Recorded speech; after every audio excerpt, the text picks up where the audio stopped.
Come along with me, and I know you'll see that a song changes everything.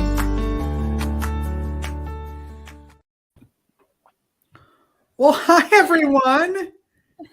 Hello. Welcome to Arts for the Health of It. It's Hearts Need Art's 6th birthday. Woo! Oh, wait. This is what happens when you're not prepared. Wait, do that again. It's Hearts Need Art's 6th birthday. Woo!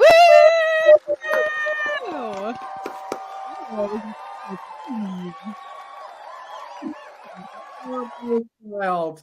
And we're here. It was that Eminem song, Back Again. Guess who's back? We're here with the founder, Stanzi. Hi, Stanzi. Hey, Richard. So, It's been a while. It has been a minute.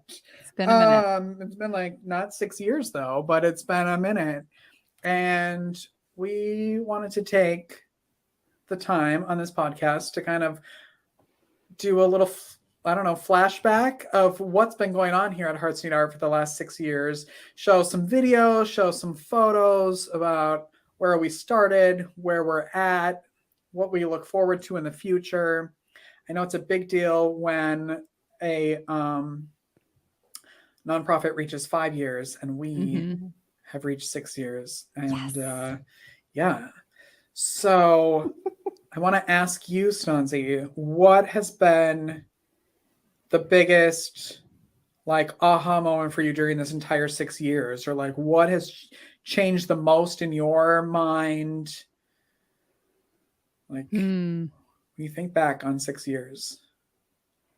That's such a big question. This whole process of starting the organization and then working on helping it get more established and then passing it off to you, Richard, has been each season has brought new challenges and new opportunities to learn. And I feel like it's been constant aha moments. And I think the nature of our work is it's so sacred and it's so deep, that there's not, you can't help but be transformed by this work on an ongoing basis. So it feels impossible. It would be you would need my whole life story to pick the biggest aha moment. But I think, if I think of something more specific than that, I'll work it in later. But there's just so many. I mean, we're just so lucky to get to do this work. Either love it, scared, and sometimes both. Yes. But but it's such crazy, interesting work. But you just feel like you're the luckiest person in the world. Yeah. To be able to meet everybody that we get to meet, and we're not only, I feel like, changing their lives, we're changing our lives. I feel like a completely different person since joining Hearts Need Art, and Catherine, what do you feel like? You've had an interesting transition of different things here at Hearts Need Art as well. So I'm curious of your perspective. I think the word that comes to mind is humbling. To me, it's very humbling work. And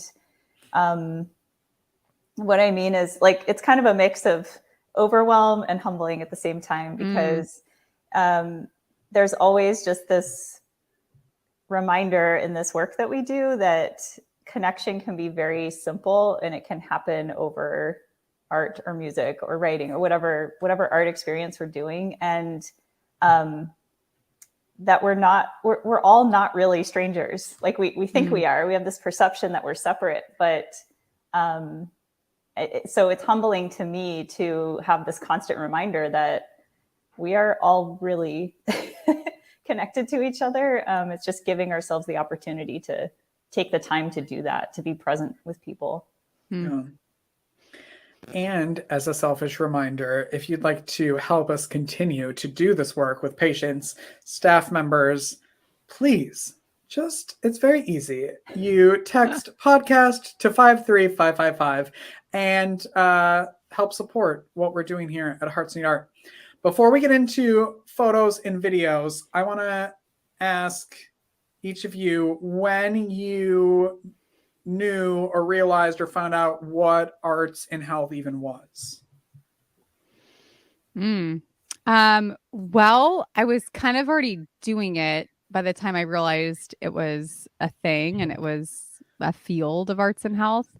I'm trying to remember when that moment was. I think it was when I discovered, so I was already singing for patients in the hospital. I'd been doing that for several years. And then I was really wanting to start an organization and get more serious.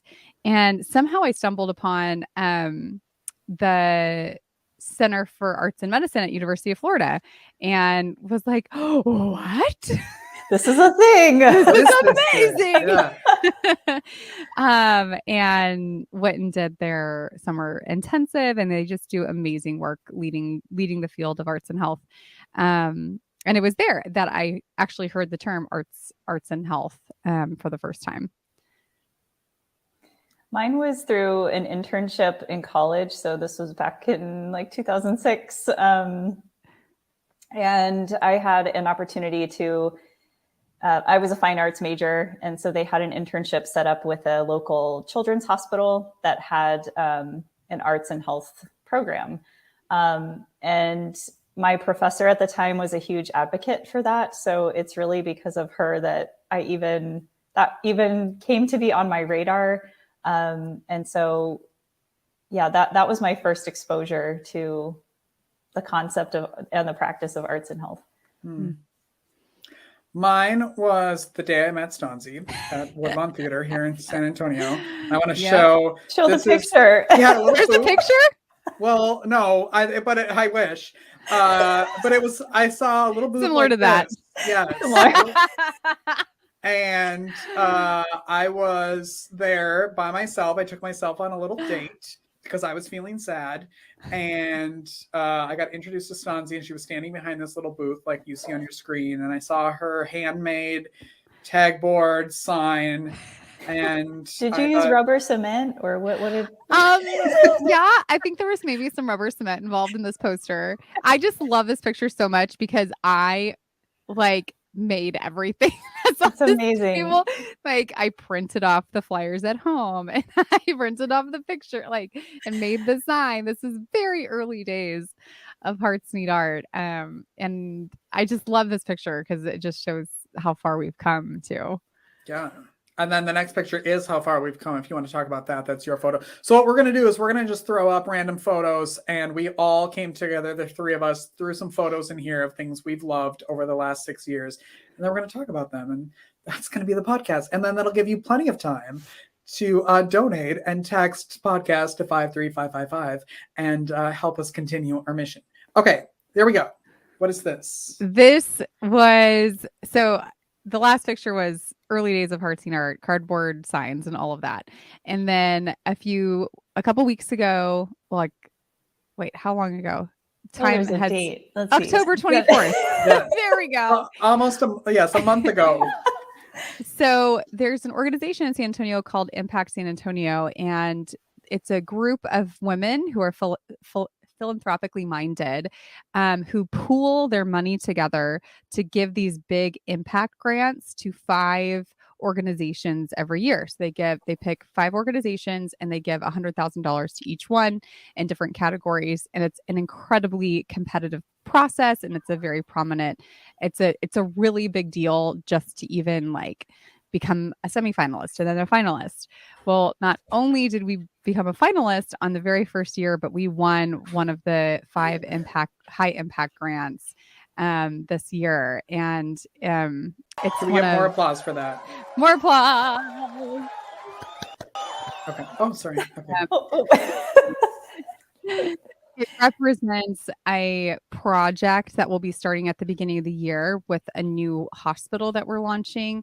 And it's going to be part of a kind of a research project as well. We're implementing a full-scale hospital-wide arts and health program serving staff, family members, and professional caregivers. And so we're super thankful to Impact SA and really proud of our progress as a team to be able to get to the point where we can, land these big grants and big projects, and it's a really exciting time. So if we go back to this, I have questions. Okay, so The cardboard. now yes. that we can afford to get things printed, but I want to know in this photo, how many people did we have at Hearts and Art? Was it just you? And what maybe did our bank account look like then? Okay, so let's see. If there was a bank account at this point. There was a bank account at this point. It was just me, and then I had like mostly like guest artists that were coming out. I think we had a couple of visual artists at that point. Bank account was very, very slim. I don't even think we were regularly paying our artists yet. I think that year we had to wait to the end of the year. Our artists were just working volunteer, and at the end of the year we had enough money from a grant that we got at the end of the year to pay our artists for the work that they had done that year. Yeah, we back paid them, which they were very surprised by, and we were glad to be able to bless them in that way. But it was, I mean, that's why I was printing stuff at home, because we didn't have any money. Right. Yeah. So my husband was our our biggest donor in the beginning. He should be on here. He should. Okay, next photo. I don't know whose this is. Oh, that's my photo. Mm-hmm. So this is a photo of me and Gracie. Gracie was one of the young adult oncology patients that I got to work with. And this picture is actually from before I started Hearts Need Art, when I was just going to the hospital by myself and singing for patients. And I've told a little bit of her story before on the podcast, but she was incredibly instrumental in really challenging me to start Hearts Need Art. She saw how much it helped her and her fellow patients, and she knew there were so many that were going to come after her that, and she's like, we need more, her quote, she said, we need more art and music. We need more reasons to get out of our isolation. We need to remember the reasons why we're alive as much as we need the things that keep us alive. And she got a tattoo on her arm inspired by one of the songs I sang her. It was a really powerful relationship. And I'm really grateful that I got to know Gracie, and I'm really grateful that her husband, she's since passed, but I'm really grateful that her husband continues to let me share her story, because she was incredibly instrumental to kind of giving me a kick in the pants to start Hearts Need Art. It's a great speech that you have written when you go out and speak to different organizations or people, that every single time I hear it, I end up crying, because when I tell Gracie's story. Yeah, it's just, she's like, I feel like we wouldn't be here without her, like there's a lot of her DNA in what we do, and a lot of what we do is informed by the feedback that she and other patients that I worked with gave. All right, ready for the next one? We're ready. Oh, that's mine. Okay. Aww.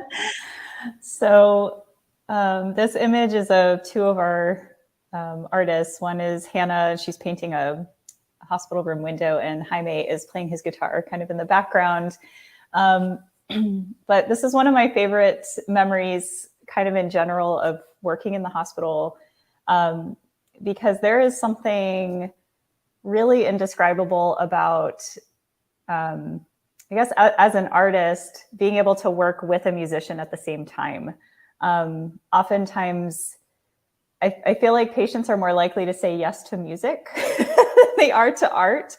But what I found on days when musicians and artists were there together, it was kind of like they would say yes to both. And so there was just a lot of really special moments created where the patient's listening to a song they love, the artist is painting something that they requested, and so it just feels like their room is vibrating with just so much love and joy, and it just transforms the space. It's a really incredible thing to witness. So I get chills just thinking about it, because that's a really good way to describe, like, like the room is vibrating with love and light. That's how it feels.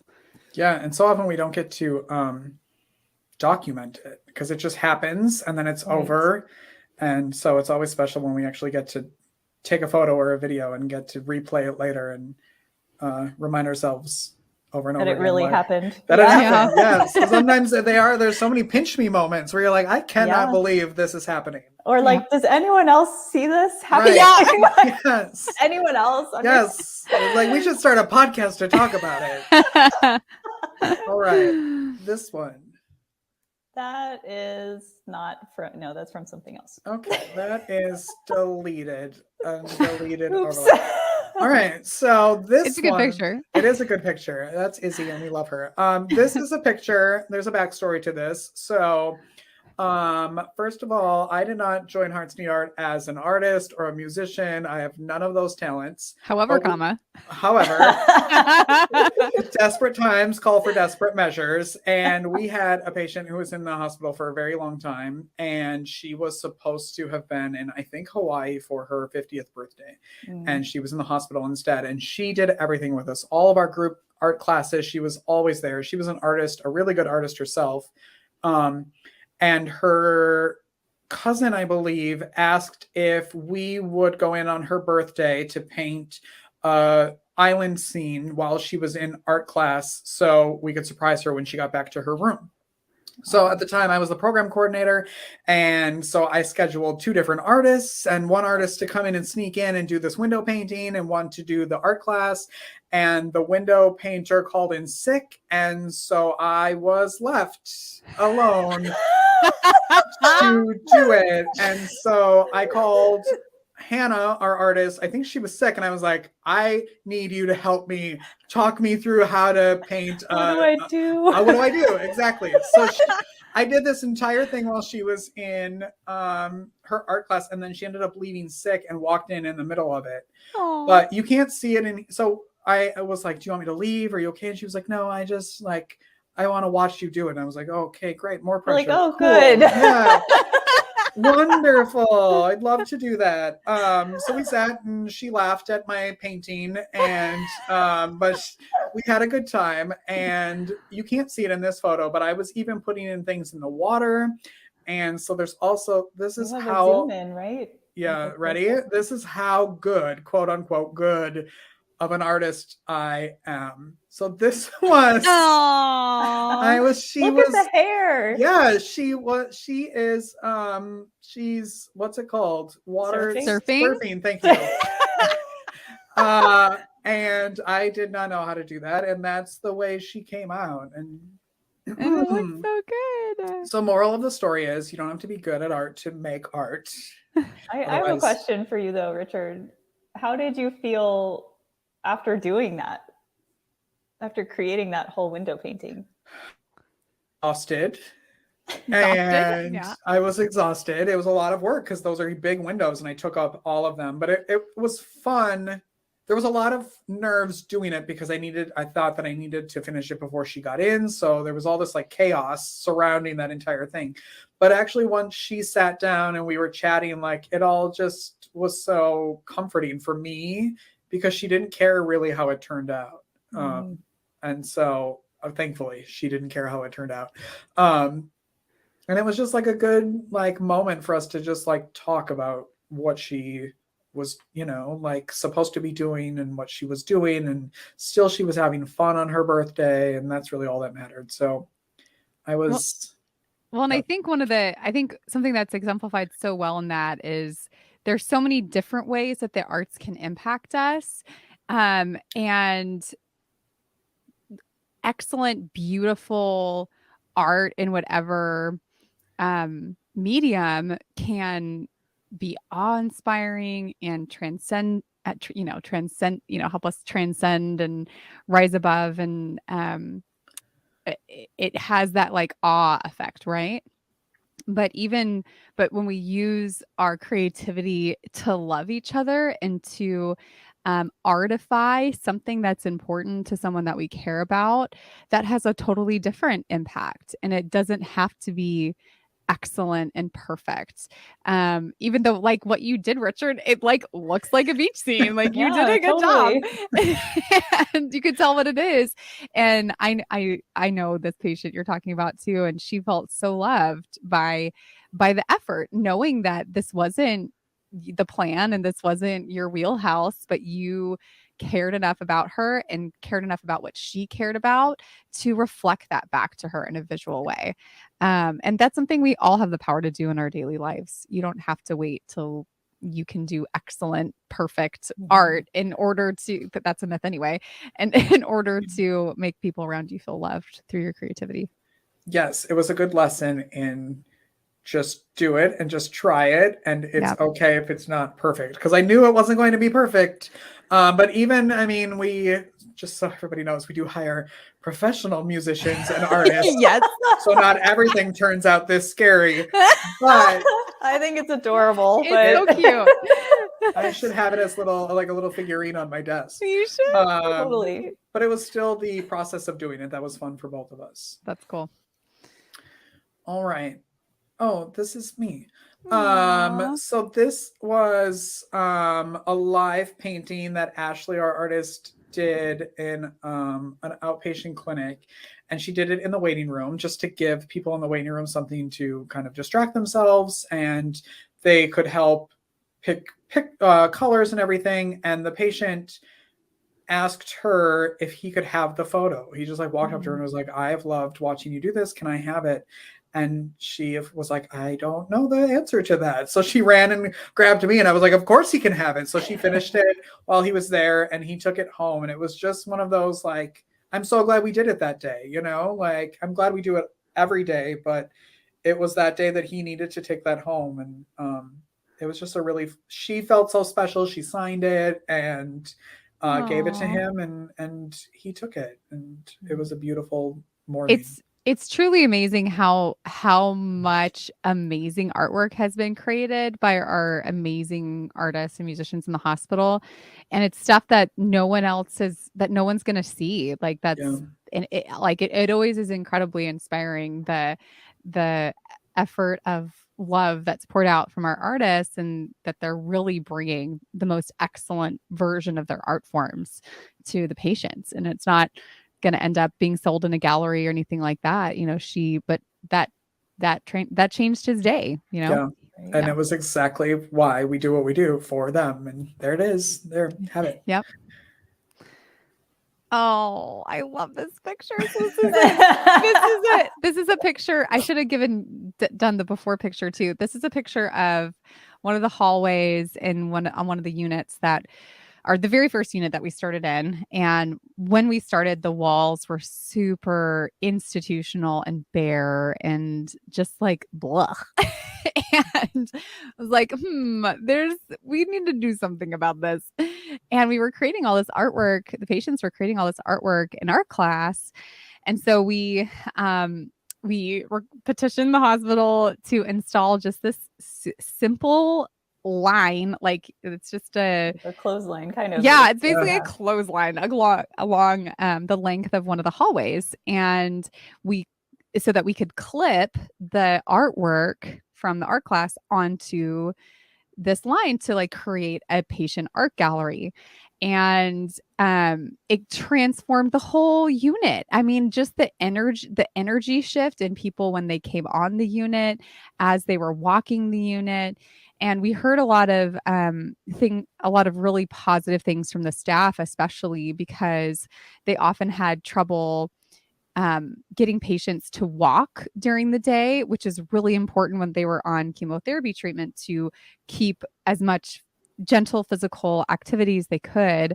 But they had trouble motivating the patients. But patients that had put art in the art gallery then wanted to, anytime they had a visitor, they wanted to walk to the art gallery and show off their art piece. They wanted to walk their nurse down to the art gallery and show off their art piece, or they just wanted to walk the halls and see what new art pieces were up that week. So it shifted behavior in a positive way on the unit. And our nurses said that it also gave them a more intimate look and understanding at the internal experiences of their patients and really humanized that relationship as well, that patient client, or not patient client, but patient nurse, patient doctor relationship. So I just love the before and after and it's just so simple. Like we put up a line and, hung up the artwork. So anyway, I love that picture. Yeah, it was so simple, so easy. And so many times you would know when someone left because they would go and they would take their artwork. They were allowed to take it when they were leaving if they wanted. And we would rotate it out every week or whatever when we were making art. It was really fun. Yeah. And then you would go to other floors that didn't have that, and you could feel it right away. Like you walk on a bare floor and you're like, oh, so weird. It really makes a really good idea. Yeah. Mm-hmm. This is a story of a staff member who I was begging to come to a class, and he wouldn't. He always said no to me, and because he was embarrassed, and so he finally came, and we were doing tissue paper birds that day, and he did it, and he gave the bird leopard feet, which I thought was hilarious. And he did the entire thing. And as he was leaving, he said, "Richard, I think I'm an artist." Yes. Oh and I of course I start crying because that's like the whole goal of the thing. Right. And I was like, "You are an artist." And he, after that, would come to as many classes as he could. And one of our holiday cards is designed by him, and he bought a bunch of them to send to all of his family and his friends. And it just that was always my favorite, was when someone would tell me no 5,000 times, and then that one time they finally say yes, and they, oh my gosh, I can do this. Yeah. Even if it turns out as badly as my surfer. You can do it. I was going to say, it's so similar to your story about that window, because I mean, I don't know, like if I were you, I would take a look at that and be like, oh, I can actually make a window painting. I mean, I did it. Yeah, I guess. Amazing. Yeah. As silly as it looks, I did it. Yes. Oh, now we're gonna go through a whole bunch of me, because I got excited and threw a bunch of photos in here. But this was one of our first lobby concerts at a hospital, where we would set up a musician at the entrance of the hospital and play music while people were entering the hospital. And Jaime here, a musician.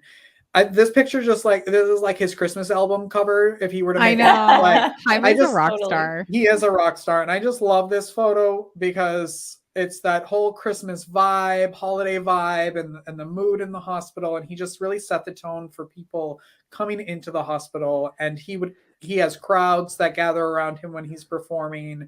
And it was just such a great addition to what we do, to bring it to people coming in. We didn't wait until they were in a room. We met them right at the beginning to show them what kind of care they were going to receive.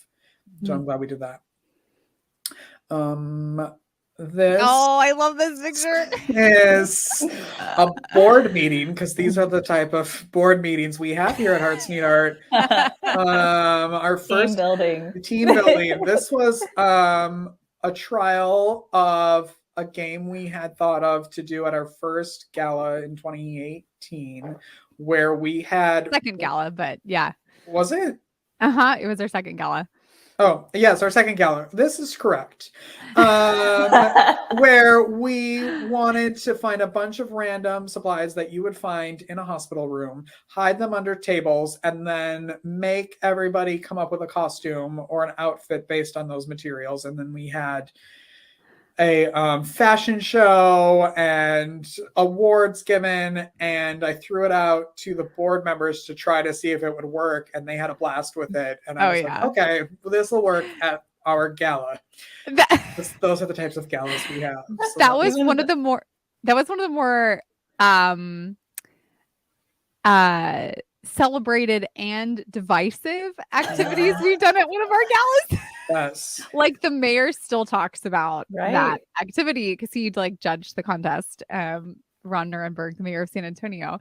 And it made such an impression on him and he loved it. And so many people just like loved it. And then there are people that like really Or, like, hated it. ran the other way. them. Yes. Yeah. We had tables like where like there wasn't an extrovert at the table, and so they just were all sitting there stewing and like not wanting to do the group public activity. So if we were going to do something like that in the future, we would be more intentional about the seating arrangements to make sure there's a good mix, or make sure that it's at least, you know. Anyway, it was, I mean, but people still talk about that. That was so fun. It was really fun. Yeah. Oh, I love this painting. This is mine. Okay, so this is a window painting of a cow that a patient requested because she loved cows. And she also requested that there were orange butterflies in this painting. So this was a younger patient and she was there with her grandmother. And the patient just kept saying how she has like no artistic ability whatsoever. She told me about the sports that she does. And so we chatted for a while I was painting. And toward the end, I invited her to try painting some of the butterflies. And her grandmother was very encouraging. It's like, yeah, you can do it. You can do it. So it was kind of a team effort. And I left paints in the room for her to add what she wanted. But so she started painting, and just like a few strokes in, she's like, this isn't so hard. I can do this. And it was like, yeah, you can put paint on a window. And it was just cool to see I guess just like the transformation, like, you know, small transformation in a short period of time, from I absolutely am not going to do that to I'm going to try it. And then, oh, I can do this, and it's kind of fun. So that was a great memory. Yeah. And such an empowering experience for her too. Like in a time when she's probably feeling really powerless. Mm-hmm. That was cool. Window paintings, I think, were one of our best ideas, because some views from hospital rooms are just awful. Yeah. And even if they're beautiful, you can enhance them and customize them, which I think is great. And people are really allowed to tell us what they want on them and make it a really good conversation piece. Mm-hmm. It's a really great idea. Love window paintings. Yes. Aww. This is Cassie, who I love Cassie. was a musician and a recipient of Hearts Need Art. And this was our first day of doing music at an outpatient clinic. And Cassie performed there. And when she was done, I think it was when she was done, or maybe it was when she started, she told us that the little station that she was in was actually the station that she received all of her transfusions in. Oh, wow. And so it was a really good, like, full circle moment for her. And of course we all cried, because it was just such like, and it was a random, like, they told us which stall to go in to play that was open, and it happened to be the one which patient. Wow. Yeah. Cool day. What a beautiful way to redeem that space for her. That's amazing. Yeah. Oh, well, this is sideways. But this is, I don't know why, one of my favorite paintings. I'm going to remove this stuff, but you can still donate if you'd like. That we had a group art class, and it was mostly women in this class. And then a guy showed up and they were painting butterflies, and he did not want to paint butterflies. And I was like, all right, well, what do you want? And he said, I just want black paint and red paint. And so I gave him that, and he took a piece of paper, and with the tiniest paintbrush, he painted that entire thing black except for that balloon and like a little window up here. And it took him the entire 2 hours to do this. And then he just left and gave us the painting. And we were, of course, like blown away, like no idea what the painting means, like, but just he clearly needed to have some sort of outlet. And that is what he came up with. And we ended up, and then he like disappeared from the floor and we didn't see him. And during that time where we thought he would be there, we had this framed for him.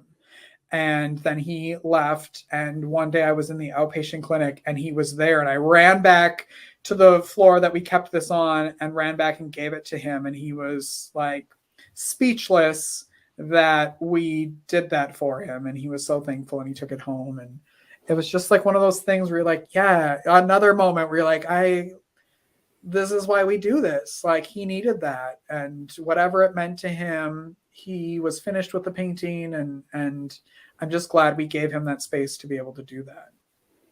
It's such a striking piece. I mean, all of us remember that piece that were there that day.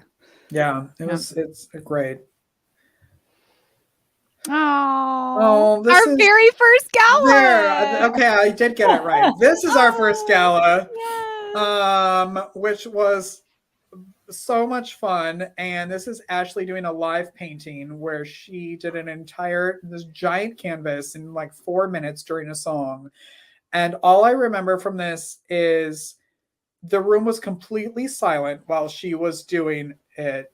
And at one point she was painting so hard that the canvas started to shake and the easel started to shake. And all I thought was, this cannot go down. Like, you cannot, please don't, like this can't happen. We need to sell this thing. This is a fundraiser. Please. And there's a video on our YouTube channel of the entire thing that y'all should go watch. It was just beautiful to watch her do it. And it was perfect, but it was so scary as someone who was like making sure it had to happen correctly. But it did, and it raised a lot of money for us, and we're very thankful for that. And we love Ashley. Such a magical night. Yeah. Okay, so this is my picture.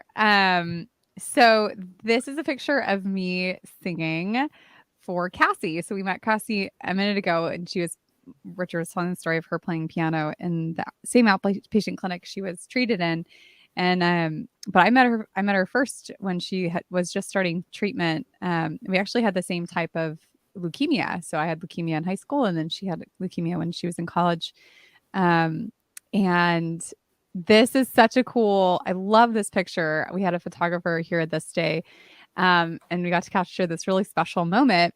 So Cassie was a piano major. She was a music major. And when she came into the hospital, she really had a challenging time, as you can imagine, and really kind of lost interest in music for a while.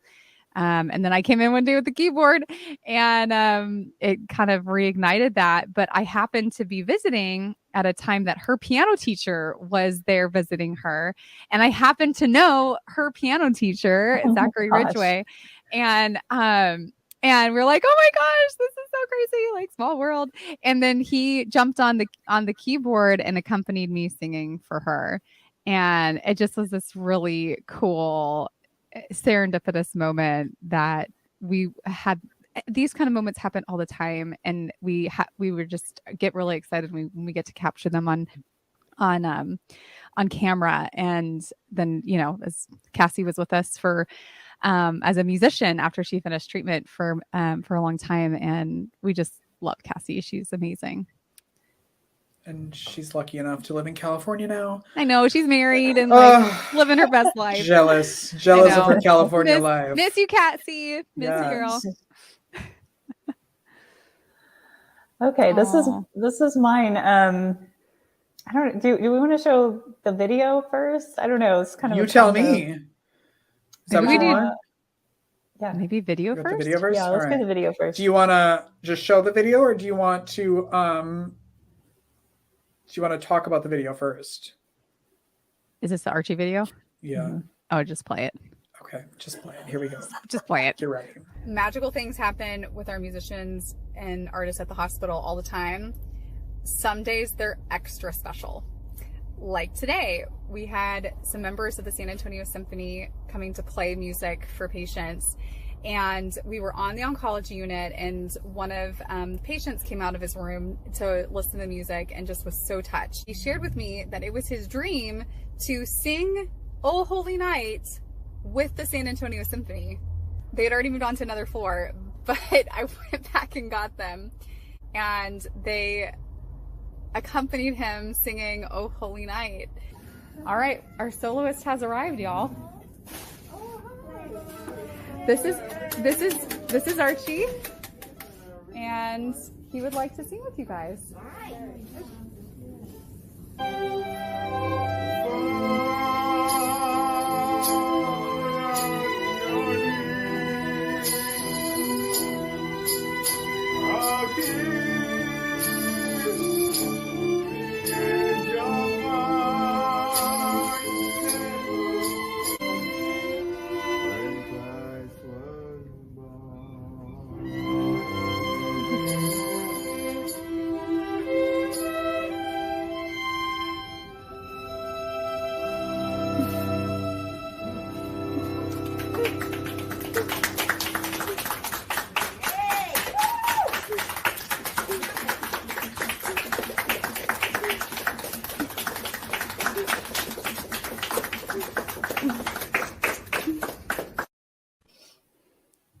For those of you who are just listening and didn't get to see the end of the video, Archie just broke down. As soon as he finished singing, he just broke down crying. And God, that was such an incredible moment. Just it was amazing. I cry every time I see that video. Yeah, I do. Every I tear time. up. Yes. I've seen it so many times now. Tearing up again. If you haven't seen it and you're listening, you need to go actually watch watch this episode so you can see that video. So the pictures. So this is the same patient. This is Archie, and I had seen that video that Stanzi had posted about him singing, and then a few weeks later, I went into a patient room and this is who I met. And I was like, you're the guy that got to sing with the symphony. Can I have your autograph? I know, right? So I got to work with Archie a couple of different times, and he always said yes. He would always say yes to art.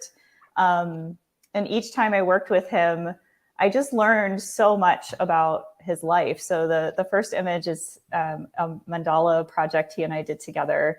And the second image is a window painting he requested of a husky. And I think that what was so striking to me about working with him was his willingness to just share about who he was, his family, how, like, I learned his backstory on singing, that the only reason he started singing is because one of his choir teachers kind of nudged him to do it. He was very reluctant, and it just became such a huge part of his life. Like, music was just integral to who he was as a person. And so it was like, I learned that much later after seeing the symphony video, and then hearing the backstory, I was like, oh my gosh, it just made that his performance of O Holy Night like even more meaningful than it already was. So really special interactions with him. Yeah. That's so cool. I didn't know that, Catherine. I didn't realize he had done that much art with you. That's really cool. Yeah, it was like, obviously you don't like want to see patients over and over again. Yeah. Like, you want them to be home, but at the same time, when they are there for an extended period of time, it does open up this opportunity to build a stronger connection with them. So Yeah, cool. We've done a lot in 6 years. We have. A lot. What are each of you the most proud of so far?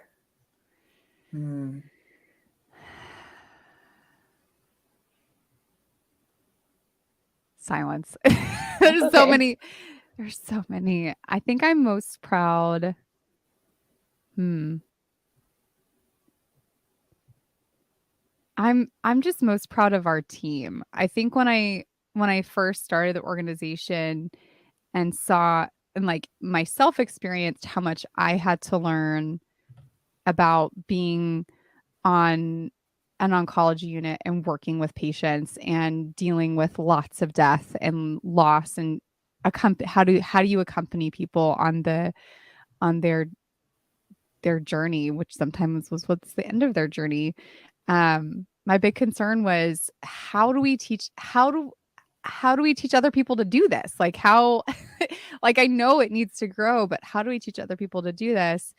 And I'm incredibly proud of our team and each person that has joined our team and seen how hard it's been and has leaned in and said yes and learned and gone through what's often a very painful process to learn how to come alongside people when they're hurting, because it makes you face pain in your own life. Otherwise, you can't do it. You either run away or you minimize their pain or what other unhealthy states of being. And so I'm most proud of our team and their ability to continue to replicate themselves. And because it's now not me teaching everyone, it's them teaching new people. And that is, I think, our biggest accomplishment, because it's not just about grabbing any random artist off the street and putting them in the hospital, because that just doesn't work. Like,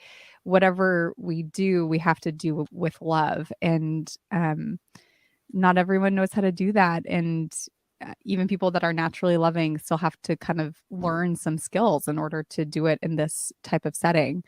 So I think that's the thing I'm most proud of, that even now that I'm not in as much as an active role in the day-to-day running of the organization, that people are still being loved through art. Yeah. I mean, that was going to be my answer, so now I have a little different one. Same. Yes, that, like, the team, the community we've created within ourselves, within the hospital systems, with the patients. And then I think also I'm proud of the way we've been able to grow and, like, naturally grow from the tiny little homemade Stanzi booth. Which is amazing. Which is, like, I'm so proud of that. You gotta start somewhere. To be a part of that. Yeah, like that we've been able to survive the pandemic. Like, we had nowhere to go. Like, our homes are in the hospital and our offices are in the hospital, and we weren't allowed in, and we still managed to continue and be here today to celebrate our 6th birthday. And it just goes to show, like, how powerful, not just powerful the work that we're doing, but how capable our team is. And it's really cool. How would you answer that, Catherine? Catherine, are you proud of anything? No. Gosh, turn around the question. I think it's similar to both of your answers, because it doesn't, like, Hearts Need Art doesn't grow and continue to reach more people without a strong team of people. And so I have so much admiration for the people that I work with through Hearts Need Art, just because of what you were discussing, Stanzi, about, like, they're all very loving people, but there's also this kind of commitment you have to make to yourself and to the communities we serve, that you're taking care of yourself so that you can serve all these people. And so you can show up authentically and not dismissing their pain, or, like, whatever, like, unhealthy, there's, like, some unhealthy habits you can get into. So I feel proud to know the people I've met through Hearts Need Art, because they've made me a better person too. So same. I'm proud of. Yeah. We love you, Catherine. Thank you. What are you both looking forward to the most in our, I don't want to say 6 years, because who knows what'll happen in 6 years, but the next 6 years. Yeah. Like, anything that we're working on that you're excited about, or some changes, or in the arts and health field as a whole, or Hearts Need Art? Well, I'm really excited about our next project, thanks to Impact San Antonio, the Impact San Antonio Award, because we're going to get, like, a little technical in arts and health field. One of our goals is that the arts are fully integrated into our healing systems, that when you go to a hospital, you should expect to see a doctor, a nurse, and an artist, that is just part of the standard of care, because attending to the personhood is part of treating the person, and an integral part of treating the person. Because if they're lonely, if they're depressed, if they're in these other negative mood states, it negatively impacts their outcomes. So why are we not caring for the whole person? And the arts have always been part of the way humans care for each other and care for ourselves. So they absolutely should be integrated into our healthcare system. But we have a very data-driven healthcare system that doesn't really care about tradition or history of humanity. It's fine. They gotta, you gotta show like evidence-based practice, which is important, because there's lots of things that are handed down to us through tradition that are not helpful for human thriving. So I appreciate the scientific method, and it's an important part of our healthcare system. But the impact of the arts is incredibly hard to quantify because it has such a complex makeup, and has a really holistic impact on people. So it's not like you're giving a dose of a medication that's changing a specific, protein in your body. Like it's not, it's a much more complex thing. And so there's a lot of really exciting work happening in the field of arts and health, and within researchers in arts and health, to get more granular and specific about how to articulate that. But the thing I'm excited about for this grant is one of the big barriers for arts and health being adopted in hospitals is how do you quantify its impact monetarily? Because this is something that isn't reimbursable by insurance yet. So it's not a billable service yet. So you have to show to the hospital that it is beneficial. It makes business sense to them. And our hospitals have historically mostly been nonprofit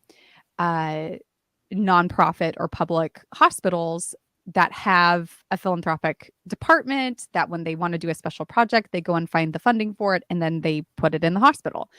But there is a movement in healthcare in the United States to privatize our healthcare systems. And so a majority of hospitals, even in our own city, are owned by for-profit health hospital or healthcare systems.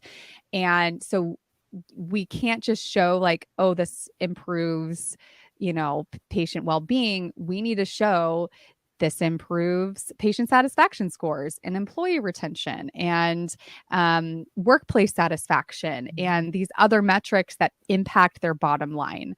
So those are some of the things that we're going to be looking at with this project funded by the Impact San Antonio grant, and has the potential to impact and unlock funding mechanisms across the field of arts and health. And that's, we don't want to put too much,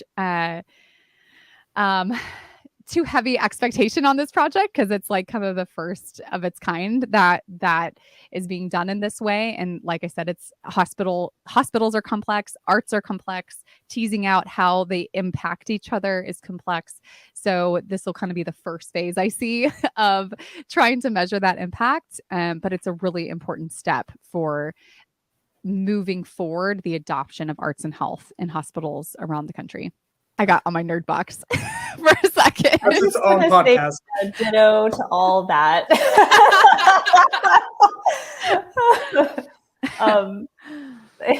Seriously though, my answer is very similar. Just Stanzi has all the tech words. But just I'm looking forward to, or I guess kind of like my birthday wish for Hearts Need Art is that through doing kind of this, I guess it's like a case study at this hospital, that will propel, like move the needle forward to show the value, show the data that we already know it's valuable, but enough to make it more of the standard of care, so that humanization piece of healthcare it stays intact or is enhanced, because I think it's critical. So absolutely. Yeah. I think I am looking forward to, I think what we do really well. We're very good at going in and meeting people where they are. And we just sat here for 45 minutes talking about it.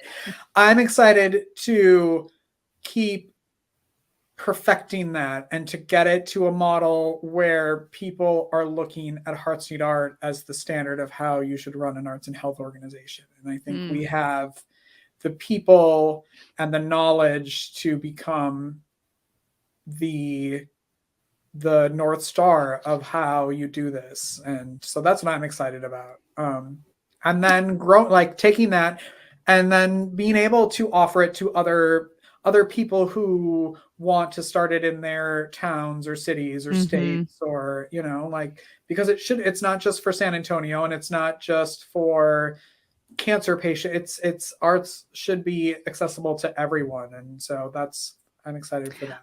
Oh, I love that, Richard. And it's so true, because there are other organizations that do really excellent training in arts and health. But I think something that we do that's kind of unique about what we do is, how do you train, not just the technique of how do you walk into a hospital and get patient referrals and start an art session, but how do you shape the heart of an artist that is going to come alongside someone that's hurting.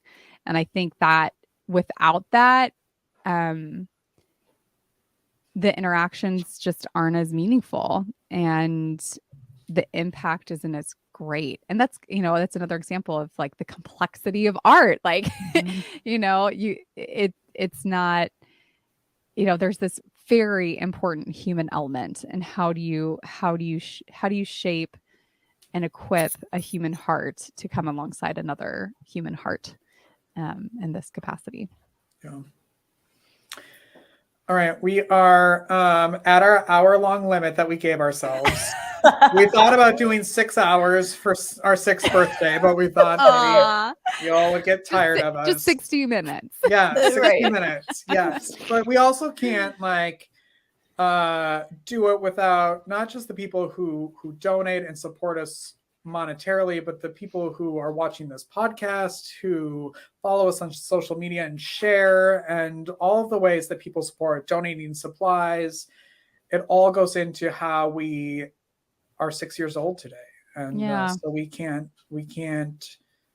do this without everybody involved in any possible way, no matter any capacity. Yes. So thank you. Thank you. Also, one last story. So also thank you to Stanzi for trusting me to be a social media volunteer when I first started. And the very first post I ever posted, because I still have trauma over this, was a post about art therapy. And we are not art therapists here at Hearts Need Art. And I posted it, and I got a message right away that was like, that's a really cute post you made, but it's incorrect for our organization. I was like, well, I'm done here. Clearly, she didn't say you were fired, though. No, I did in my head. I was like, well, I clearly don't know what I'm doing. I don't know why I signed up for this. She's like, didn't you read my poster board? Right. Oh my gosh. So, yeah, that's my story. Well, and thank you, Richard, because you really represent this next chapter for Hearts Need Art. I have my plate full now with other things, and it's really a wonderful feeling to be able to step back and know that it's going to continue. And there's plenty of nonprofit founders, when they step away, that everything kind of crumbles and things are just picking up steam. And that's huge. It's in large part thanks to your leadership, Richard, and your love and commitment to the work that we do. So thank you, Richard, for everything that you do. I'm excited for our 7th birthday party. Yes. To see what's happening then. All right, everyone. I made an oopsie. Make sure you're texting 6 SIX to 53555 and not podcast.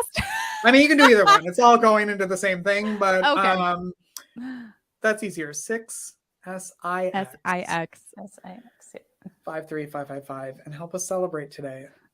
Thanks everyone for listening, watching. Make sure you keep creating. Woo! And we'll see you later.